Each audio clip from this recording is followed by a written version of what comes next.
Okay, weren't Michael Urie and Becky Newton just great? I mean, that it made me feel so good. That's what we got to chase. We got to chase the things that make us feel good.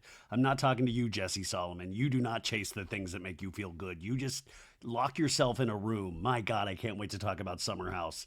This Jesse Solomon, I think he's my new worst enemy. Anywho, let's talk about some other positive things. Now, a movie that just came out in theaters today that I actually want to check out this weekend, which I think I'm going to go get my body to an actual movie theater to see, is the new movie called Sinners. It is directed by this phenomenal director Ryan Coogler, and this is the storyline. It says, trying to leave their troubled lives behind, twin brothers return to their hometown to start again, only to discover that an even greater evil is waiting to welcome them back.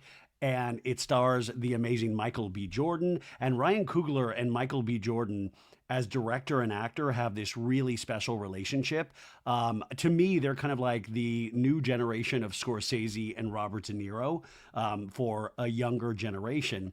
But what I really love about this film is getting really just glowing reviews, and it's not a remake of anything. It's not a superhero movie, even though Ryan Coogler directed Black Panther, one of, if not the best Marvel movie of all time. But this is what we need. We need new stories. We need people that are passionate about filmmaking. And I was on a TikTok K-hole last night, looking up Ryan Coogler, and he was so inspirational for being such a young director. I don't know if you have followed Ryan Coogler's career at all, but let me take you through his career a little bit. Now, I first discovered, I think a lot of us discovered Ryan Coogler with his not his first movie. He'd done a couple films before this, but the one that kind of made the splash was Fruitvale Station in 2013. And this was with Michael B. Jordan as well. And it's a fantastic harrowing film about a real life situation. If you've seen it, you know exactly what I'm talking about. And then he followed that up in 2015 with Creed, also with Michael B. Jordan and Sylvester Stallone. We got into the Rocky franchise there, and he said, like, man, he was like, yo, because Fruitvale Station was kind of almost had that independent film vibe, but man, Creed was like, oh, I'm a big budget filmmaker, but I still have like artistic filmmaker in me. And then after that, he followed that up 3 years later with Black Panther. And that just blew everybody away. I mean, he managed to put artistry with commercialism and the superhero genre and like just elevate it to the next level. And then after that, he had to do Wakanda Forever, the Black Panther sequel. And he will always say this is one of the toughest films that he had to do because this sequel was supposed to star Chadwick Boseman, who unfortunately passed away very untimely with cancer. So he had to rework the whole storyline and do this film. And he had made Black Panther with Chadwick Boseman, who was a fantastic actor, gone way too soon. But he did that movie, and then this movie just comes out this weekend, Sinners. And I want this to do good because I want this man to keep making films of this scale. We need to support people like this that have their eye on the prize, that are making people like come to theaters to see new things. And I'm telling you, this got me excited. There's like a horror element, but it's shot beautifully. And I guess I want to go see it in an IMAX screen because he was talking about the different kind of camera lenses he was using. And I was like, hell yeah, this is what filmmaking is all about. Yeah. Like I have no idea about camera lenses, but I will sit there and listen to somebody talk for an hour about the camera lenses they use. Man, I read this whole biography about Stanley Kubrick this past summer. Well, I don't even know what year or month we're in, but I think it was this summer. Great book. I think it's just called Kubrick. And Stanley Kubrick was such a genius that he was like making his own lenses. There was a film he did in the 70s called Barry Lyndon, where he was creating like lenses and like different lighting experiments and just really kind of creating like visual paintings on the screen. And I love when people get that intense about their work. I someday hope to get that intense about podcasting. Maybe I've already gotten there in just terms of length. But yeah, I can't wait to see this. I'm very excited. I want all of us. And the cool thing is, this dude is an African American director. He's very young and he has first dollar gross on this film, which means that the movie studios, once they start making money, he gets a percentage of that first dollar gross. He gets, yeah, it's not net. He get like, I mean, it is, that's unheard of in this day and age to get those kind of deals like James Cameron from Avatar gets, or Spielberg or Lucas. And I'm like, hell yeah, Ryan Coogler, I see you. So I want this to be a gigantic hit. And I just love the fact that he keeps working with Michael B. Jordan. I think that is such a special relationship. And I think we do that in our own lives, right? We have people that we work with, and think about it, like even if you're an accountant, you're probably like recommending other accountants to your accountant, but like, this guy's a really good accountant. That's how the world works. We recommend people that we really like, and we want to work with people we really like. That's probably a horrible example with accounting, but I used it. Welcome to your Saturday, folks. So yeah, I can't wait to go see Sinners. Also, this is, that I really listen to a lot of audiobooks. I try to not have any silence going on in my brain or any, because the negative gremlin voices will just like fill in those holes. So I always want to keep something going in between my ears. And the library, they have this great thing now with Libby. It's called Libby, the app, and you can just order books on Libby through your library, and you don't have to pay any fees. And then you have to wait a couple months if it's a new book, but there's always some book to check out. And I'm really into celebrity autobiographies lately. And the one I'm listening to now is wild, because I never would have thought I would have had, at one point, I never would have thought I would have had an interest in listening to this. But Cher just released her autobiography a couple months ago, and it's fantastic. Like last year, I listened to the Barbara Streisand autobiography, which was 48 hours long. I am not kidding you, 48 hours long. But the Cher autobiography, I think it's only like 17 hours, and I'm about 82% of the way there through the book. And it's only part one, so I don't know when part two comes out. But part two is probably going to hit when she like became like an actor, like a real phenomenal, like Oscar-winning actor with Moonstruck, and the rest of her kind of resurgence in the late 80s. But this book was so fascinating so far because, a lot of people, or, the other thing that kind of, it's a throwback to my mom in a way, because my mom, when she was a kid, a lot of people said she looked like a young Cher, and she had hair down to her, like her knees. Like she had extremely long hair. And that's what my parents would always be like, oh, your mom had Cher hair. She really long, beautiful, straight Cher hair. And I thought, okay, who's Cher? I know who Cher is through the years, but she started with Sonny Bono, who passed away, I think, 15, 16 years ago, maybe even longer. And it was Sonny and Cher. Now, the wild thing about this book, and the thing that you don't even really kind of realize, is that Sonny was 11 years older than Cher, and Cher was 16 years old when they met. Yeah, real weird. It was different times. We should not normalize that, and I don't think it is normalized at all. But it was wild, and just the career she had. Like, she was singing background on Phil Spector records, and Phil Spector was this. He's in jail now for killing somebody, but he created the wall of sound, and just like this overpowering sound. We'll get into Phil Spector some other special episode, but she would like hang out in the studio with Sonny Bono, and Phil Spector was cheap, so he'd be like, Cher, go sing back up on this. Anyways, then they started releasing their own albums, and it's really interesting. They had the hit single, I Got You, Babe. I got you, babe.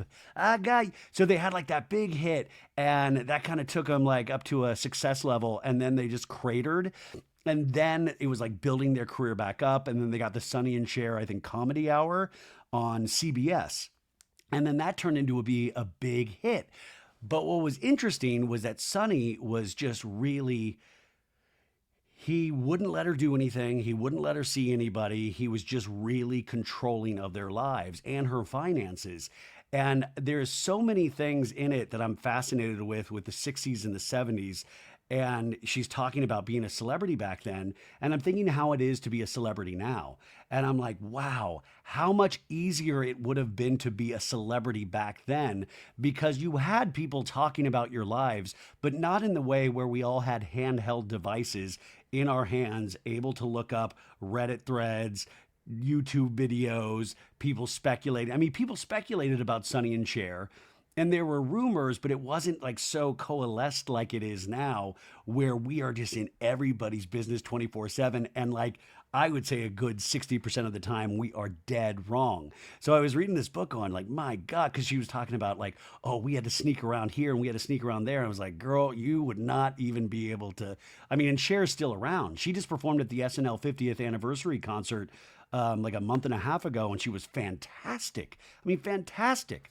But this book is wild because then she gets away from Sonny, and I totally blanked this out. She dated David Geffen, and David Geffen is still alive. He is a billionaire who created Geffen Records. I mean, this guy's story is fascinating. He literally he lied to get his first job at a talent agency, and he told them that he went to like Harvard or something, if my memory serves.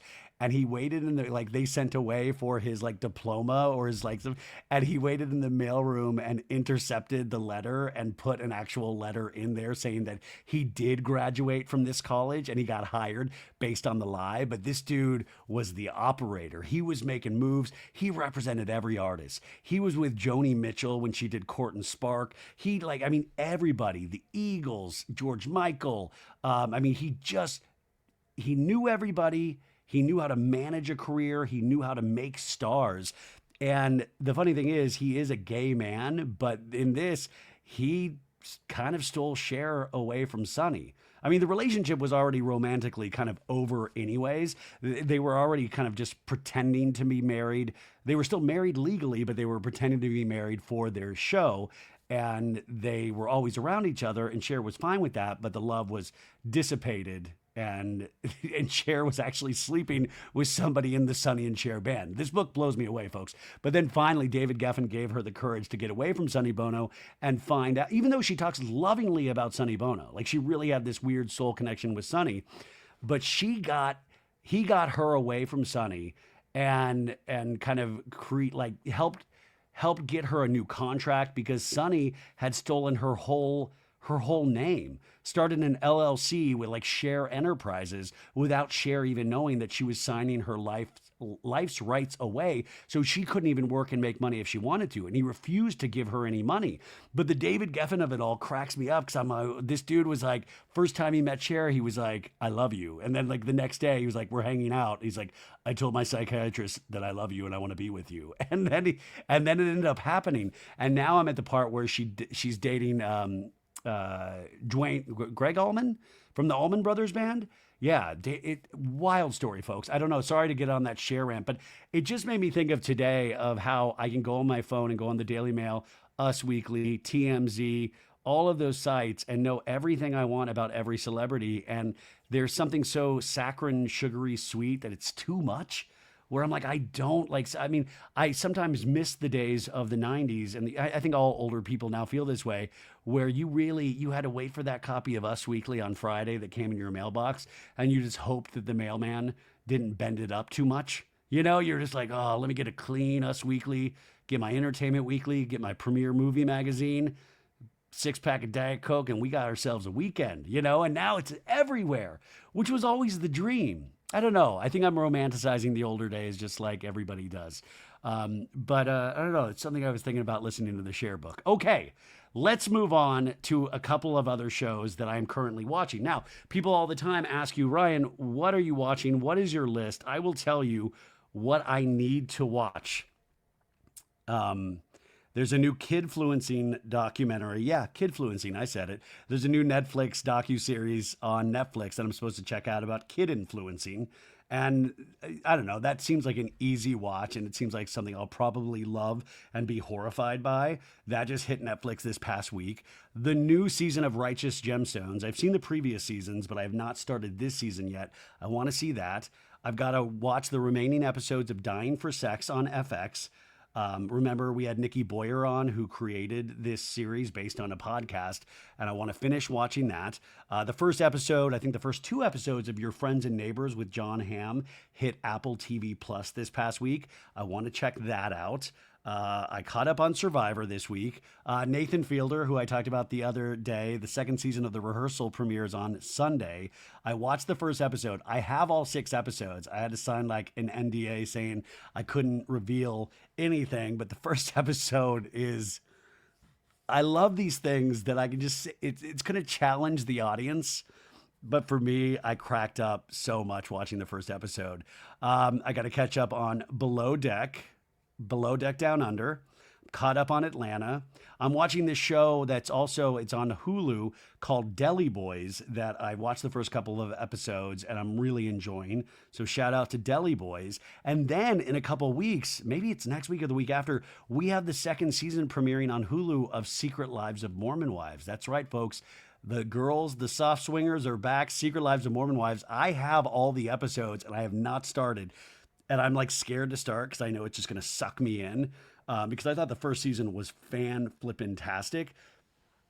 So that as well. And then what we've been working through today, after the doctor's appointments and the stress of life, we started watching a handful of the new season of Black Mirror episodes. Now, I think I talked about yesterday that I've talked 2 times this week where we watched an episode of Black Mirror each time this week, and it really messed me up each time. Like it really messed me up. So I will say, like, do a little at a time because each episode kind of philosophically takes you through this digital journey and it really makes you ponder where we're going with all of this technology and how scary things are with AI. We already know how scary AI is, but like, but it's just wonderful. I think the guy, Charles Brooker, that created and writes all of these. This guy is a sick fuck. And I mean that in the best possible way ever. So there's only, I think, 6 episodes in season 7 of Black Mirror. And I believe I've watched 4 of them so far. And I'll do a little bit of a breakdown for each episode, but I will try not to spoil anything. The first episode has Rashida Jones, and it's called Common People. And the plot is that this lady, Amanda, is married to her husband, Mike, and she is diagnosed with an illness. And it is potentially uncurable until there is this kind of like pivot of like, well, there's this new tech startup called Rivermind, which offers a subscription-based service to digitally restore her cognitive functions, right? But think about that. Think about like, would you sign up like you would for like a phone plan? Like if it made you have better mental capacity, like you pay what, like $150 for your iPhone or whatever phone plan you're on. Think about that having to pay a service every month to be able to pretty much live. And this goes down some dark paths. Chris O'Dowd's in it as well. I think it is fantastic, but very chilling and very scary because each one of these episodes, you're like, I could see a world in which this will happen, if not happening already. Now, the second episode is Bête Noire. I don't know how to say these fancy French words, but basically Maria is a confectionery scientist, and it turns out a former schoolmate, Verity, joins this focus group of a place that she works creating confections, and then eventually is employed at this place of business. And that's all I'm going to tell you about this, but it is a psychological thriller and there is just I don't know how I don't want to give anything away on this one, so I'm just going to stumble over my words. Just stumble. It's not about this, but this is talked about in it, which I always find an interesting concept of the Mandela effect. Have you ever heard of this?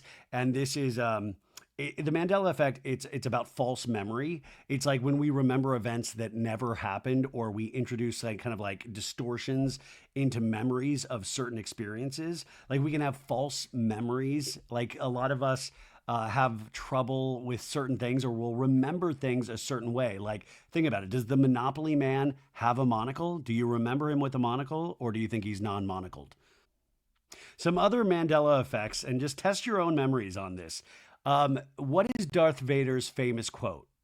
Now, think about it in your head. In Empire Strikes Back, he's on that little thing. Luke's like about to die, and he's like, what does he say? In your head, what does he say?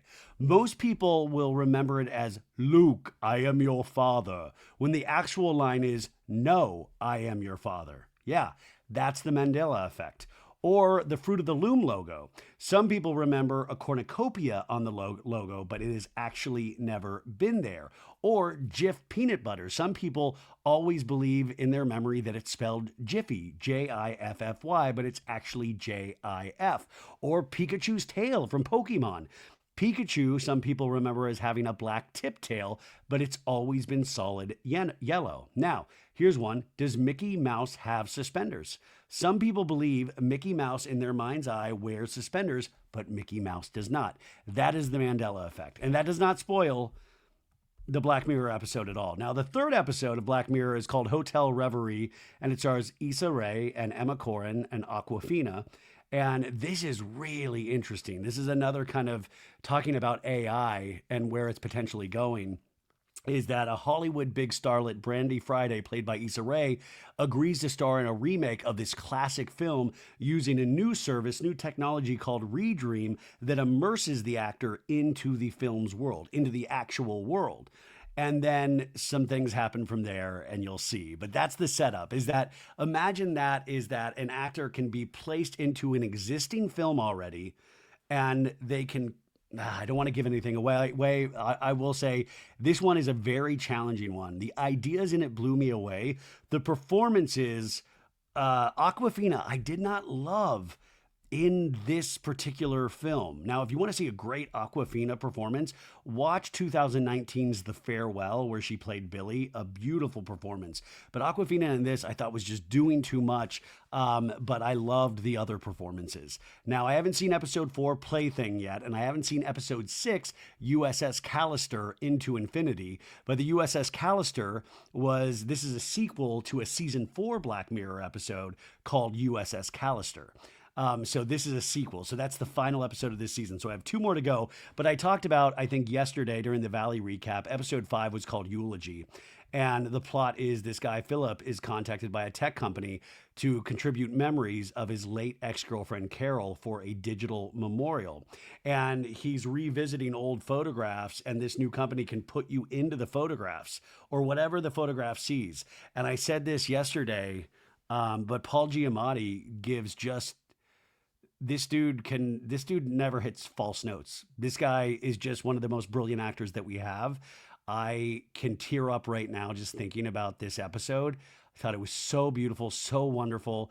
I don't know how this man does it. There are certain artists out there, and I know this is going to sound insane comparing Paul Giamatti to Prince or Beyonce, but I think this guy's got something really special. I think his performances are just so next level, what he's able to do. And I think it sneaks up on you. His performances, they're just beautiful. You know who he's playing?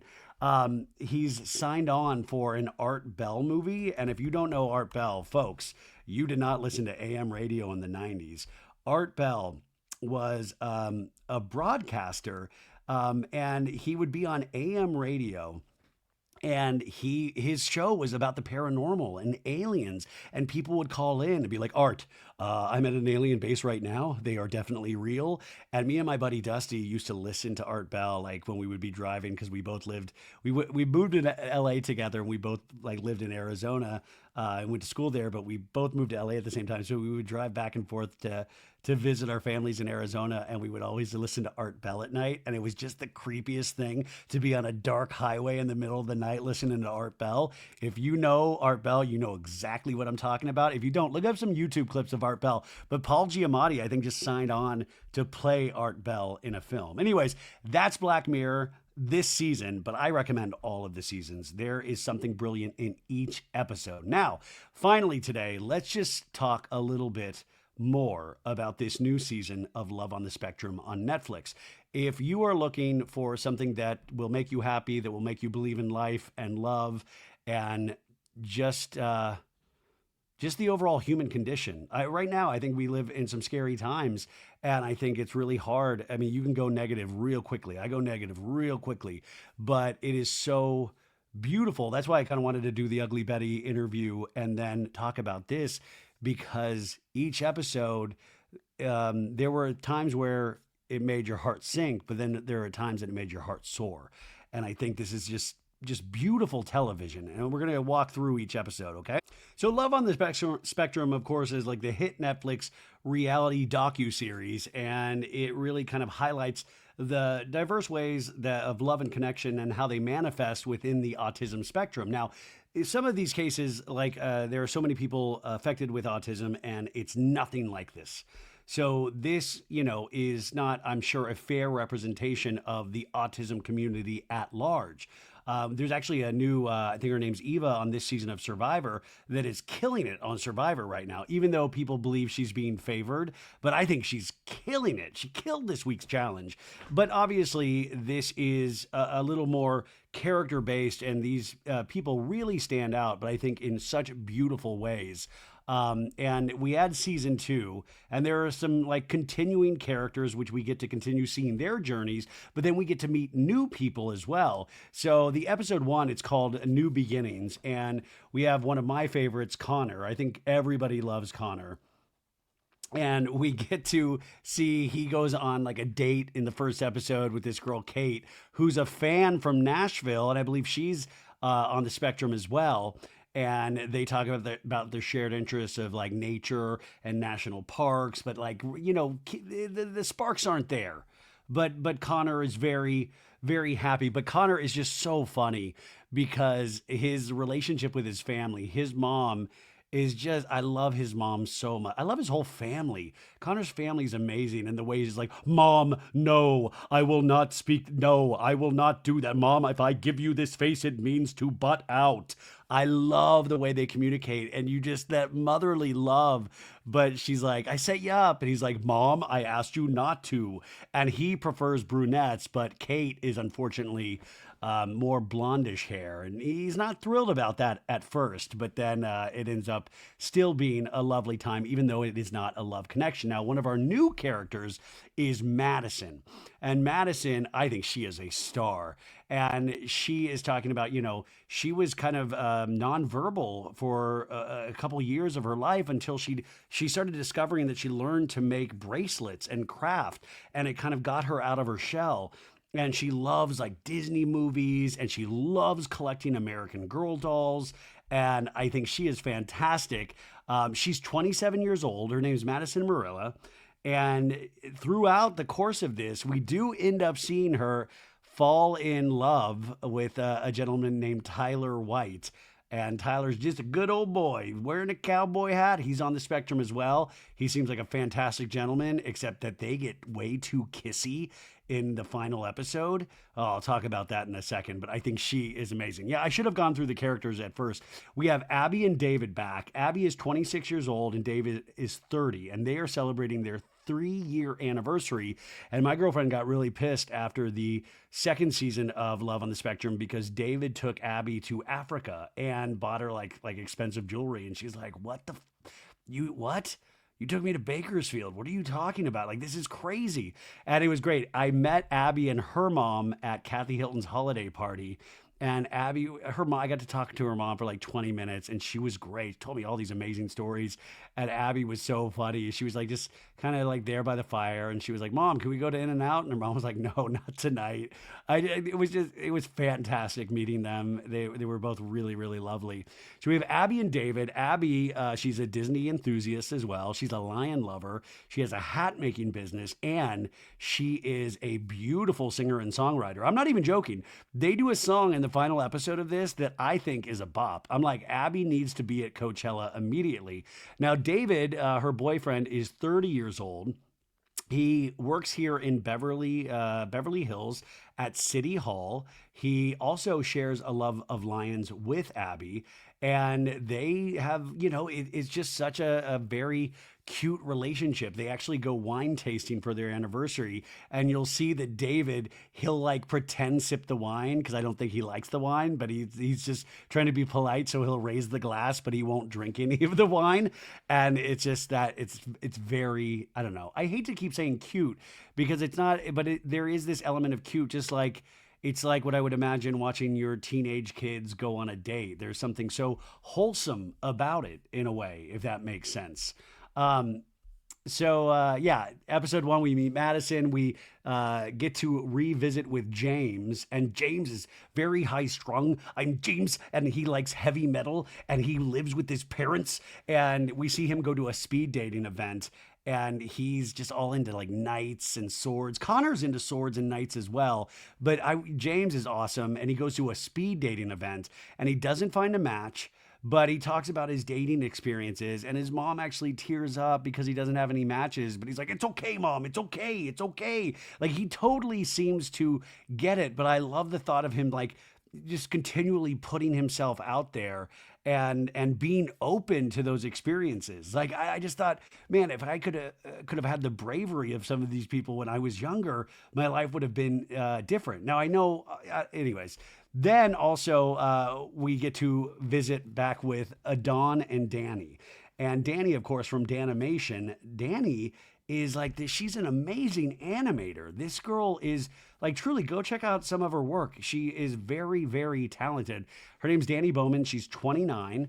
And she in this season, she's dating Adon. He's 27, and he's a graphic designer and an aspiring voice actor. They're both on the spectrum. And the big problem with their relationship is that, and this sounds funny, but she wants it to be more physical. She is yearning for more physicality in their relationship. And Adon is not ready for that yet. It's actually interesting. There's like kind of this question brought up. And I think a lot of people are taking this in a very, I'm seeing some weird arguments and discourse online about this. Because Adon is like, no, not until I'm married, and it's against my faith. But also, I think there's a part of him that is legitimately scared as well. And she is kind of holding to her guns that she wants this. And for their anniversary, she presents him with an animation of the two of them kissing and then getting under the covers and what looks like it looks like soaking. It looks like dry humping. Like I'm just like, oh my God, you animated that? But she's just very blunt about what her needs are. And you get to see where their relationship, falters throughout the course of this season. But it is such an interesting thing because I think a lot of people deal with that at some point of like, is this relationship moving too quick? Unless you're Imrul of Summer House, who's just bringing people home to the summer house and just hippity dippity immediately, right? Then in the second episode, Connor, who we love, he went on that first date with the fan, didn't like it, but in the second episode, he meets Georgie. And he's immediately just awestruck by Georgie. She has some like braids in her hair. He's like, I like your braids. I like your braids. And it's so like, you can just see that he's like thunderstruck with love. And it's so, he's just like, and she is so amazing with him because like she takes him in and kind of understands it and calms him down, and they kind of bond over their roles of being like the eldest siblings and that they love ducks, and it's just really beautiful because this is like going good. And then it's so great in this where they end the date and he tells the director, because they've now been with each other for like 3 seasons. He's like, I think you should play Cat Stevens' Cats in the Cradle when I walk out this way, and it can be a moment for me where I'm learning something about my life. I'm not doing a good imitation, but he's like that aware of things. I'm telling you, it sounds, we always talk about reality stars like self-editing and stuff, but this is done in such a funny, beautiful way of just like, it's just that thing, like, didn't you have that moment? I don't know. I was just such an imaginative kid where like I would like watch movies. Like there would always be, I've talked about this before. Like I remember this movie Teen Wolf 2, the sequel to Teen Wolf. Yeah, there was a sequel to Teen Wolf with Michael J. Fox, and this was with Justin Bateman. And there was like a scene where I think he like turned into the wolf and he danced to the song, "Do you love me? I can really move. Do you love me? I'm in the groove." And everybody was like putting Justin Bateman up on their shoulders, like in those scenes in movies when they're all cheering you on. So they put you on your shoulders and I'd always have these big fantasies in my head of those moments of being like the hero in a scene where everybody like lifts me up at like a dance or, I rock like a whole crowd. Like I was an altar boy at a Catholic church when I was growing up, and I used to just kind of not nod off, but I would just be like just sitting out there staring like, man, it'd be so cool if I could play the guitar like Prince right now and just be like,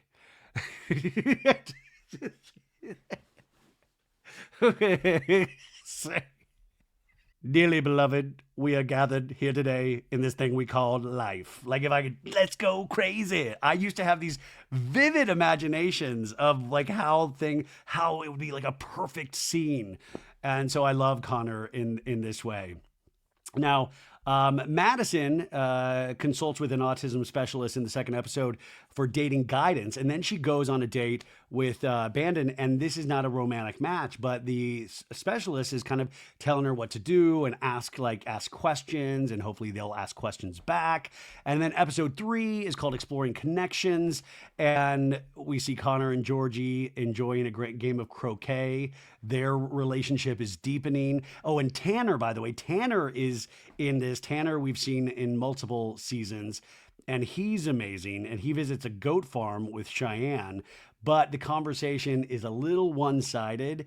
And Tanner is he's like, can we just be friends? But he's just so open about it and honest that you're like, hell yeah, dude, be totally honest.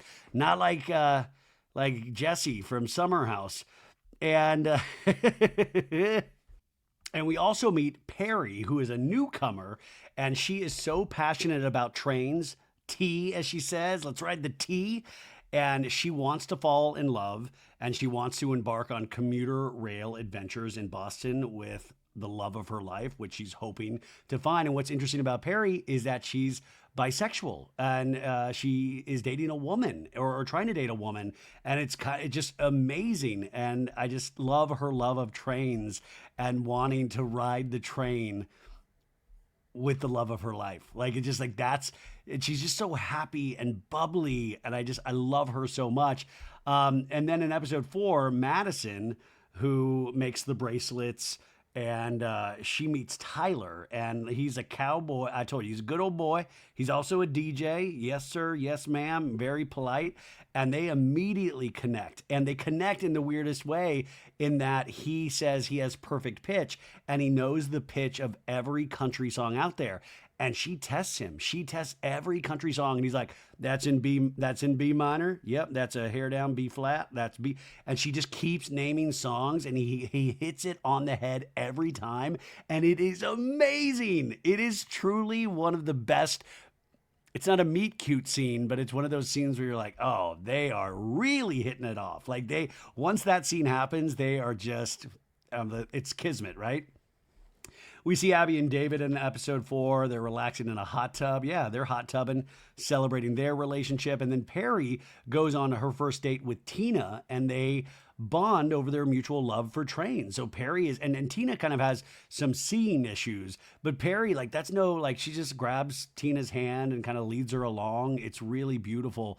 And then in episode 5, Danny and Adon, they have that open conversation about intimacy that I was talking about, and deciding if they want to stay together or not. And it's really intense. It's really emotional, right?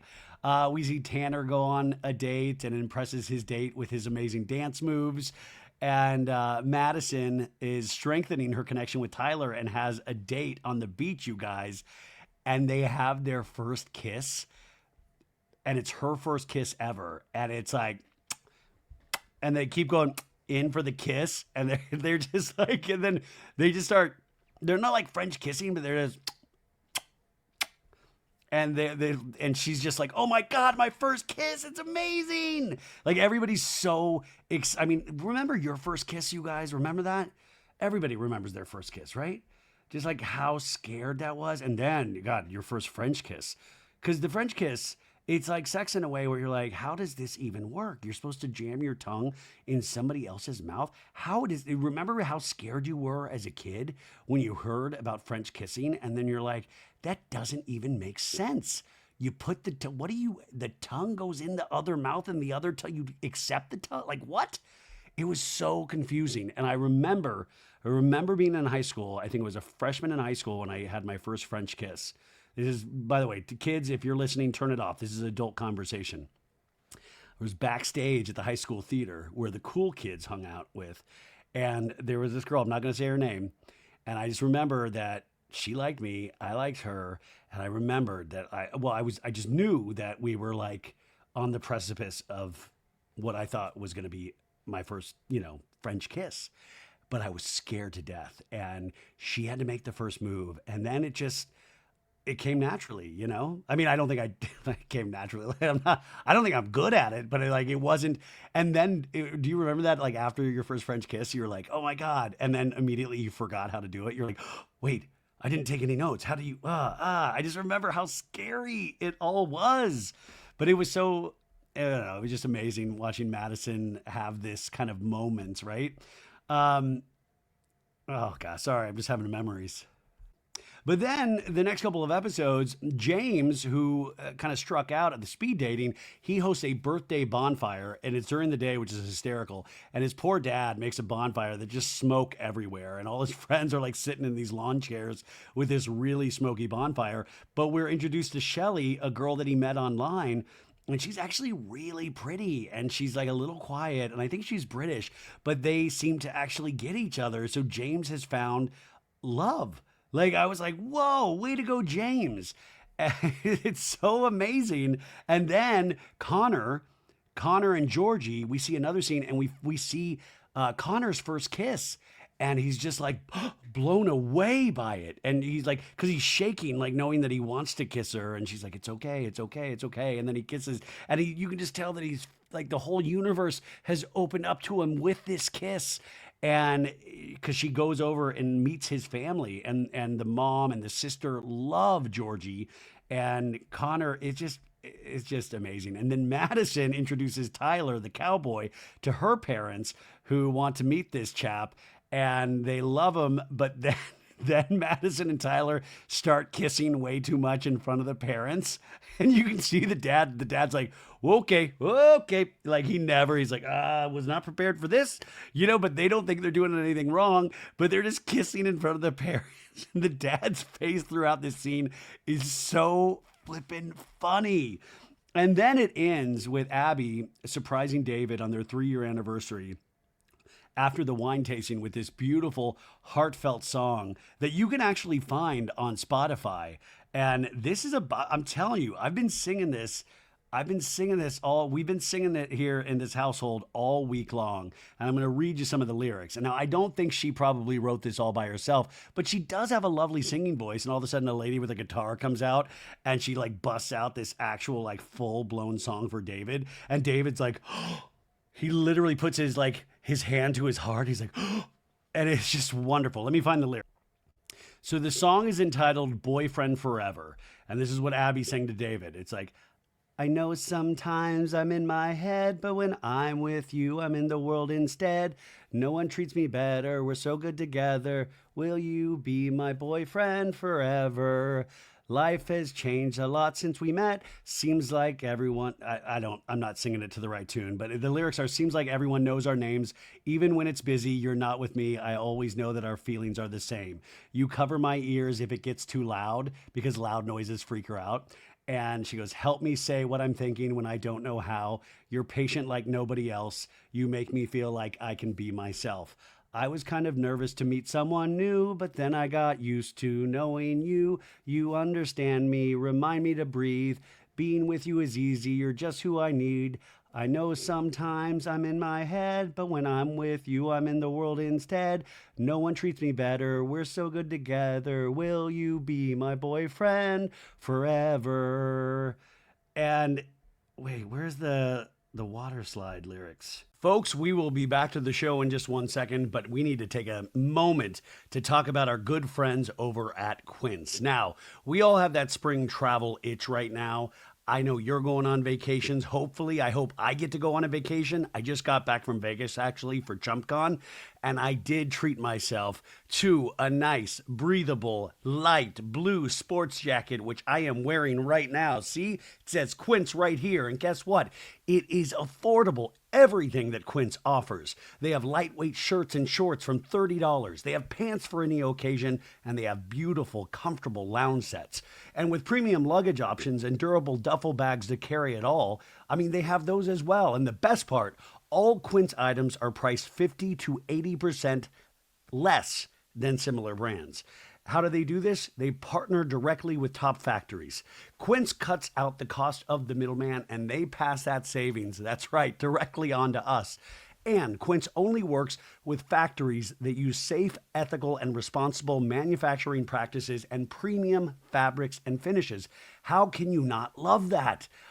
Seriously, folks, it is so easy. All you have to do is go to quince.com, Quince, and they have everything laid out. They have their best sellers. They have their new arrivals, men, women, everything. You want to buy something for yourself? They have it. You want to get a gift for your family or friends? They have it. I have my eye on a new piece of luggage because I did just break my piece of luggage at ChumpCon this weekend. So Quince, I think you might have just sold at least one piece of luggage. So for your next trip, treat yourself to the luxe upgrades that you deserve from Quince. Go to quince.com/sobad for 365-day returns plus free shipping on your order. That's QUINCE.com/sobad to get free shipping and 365-day returns. Quince.com/sobad. And now back to our show. Sorry, I looked this up online and I'm like, this is not the full lyric breakdown. Where's the slide part? I hate the internet. Like those lyrics were like, some of them were right, but I just went back and watched the scene and I was like, this is not right at all. And then I went back and I'm like, oh, it goes, you're the lion to my lioness, the milk to my Chardonnay. My Prince Charming doesn't bring me flowers. He knows I'd rather have gummy bears any day. He sees colors as numbers. Now I know them all because David has synesthesia. He learned how my mind works. We started to fall. We have so much in common, but at the same time, he can do his thing and I can do mine. I'm on the drop slide, you're in the lazy river. You cheer me on from below, and then we split a pizza. You support me, and always be here for you too. You can, I don't know, it keeps going. It's beautiful, folks. Just watch the damn show. Wow, I can't sing. I can't find these lyrics anywhere. How dare you, internet, for giving me the wrong lyrics. Anyways, Love on the Spectrum Season 3, I think, is so full of heart and soul. And it really makes me appreciate being a human, which, and this show does, and you guys do. So thank you. That is our show for today. I'll be doing a Patreon episode because, of course, why wouldn't I? I've got to finish up my ChumpCon podcasts. And then Sunday we'll do Summer House, and then we start it all over again. These, you can listen to them at any time, folks. There's no pressure. I'm just your friend here whenever you need somebody to listen to, okay? Have a great Saturday. And go listen to that Ugly Betty podcast. Still ugly.